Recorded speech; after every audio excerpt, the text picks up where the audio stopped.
both college seniors, mere months from graduation, and on our honeymoon cruise. The salty air filled my nose with paradise as I stretched and walked down the ship.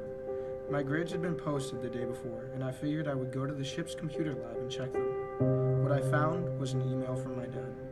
The Army had called looking for me. My unit had been alerted.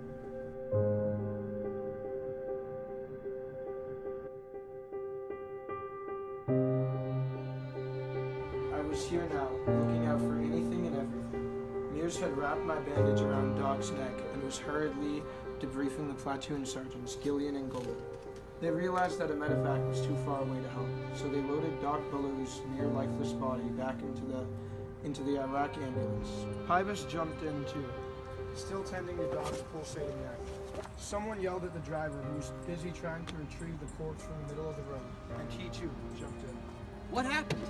We were just sitting there, and then this guy comes out, he pulls out his pistol, and he shoots us. Harris spoke a southern twang that divulged no real emotion or effect.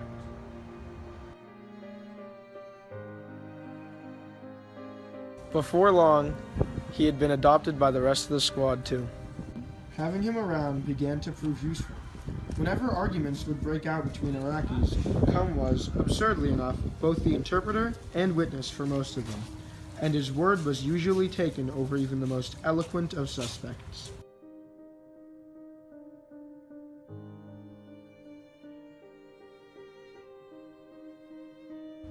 The presents were cans of Copenhagen and green scratch pads for cleaning rusty machine guns.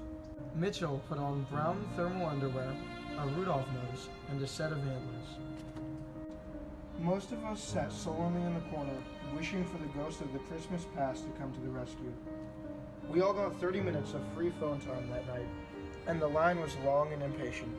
Too many times there were no answers on the other end of the line, and disappointed fathers and husbands stayed into quiet corners so that their eyes didn't betray their darkness to others.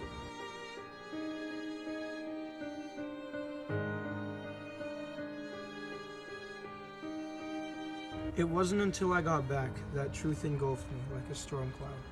Dreams and truth are never intertwined.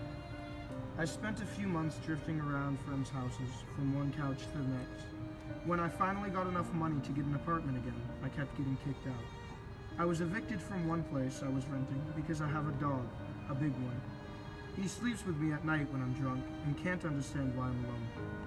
Dogs don't turn their backs on you. That's another truth. I moved 5 times in 5 months. Most days I was sick. It was a lingering, wasting sickness that comes only when you have nothing left. There are people out there who really don't know why they get up in the morning. It's sad, and that's how you know it's true. In my dream, my wife never told me that things would have been better off if I had just never come home. In reality, I agree with her. This is a true story. You can tell because it makes your stomach turn. I am home now, and I will never again write a true story.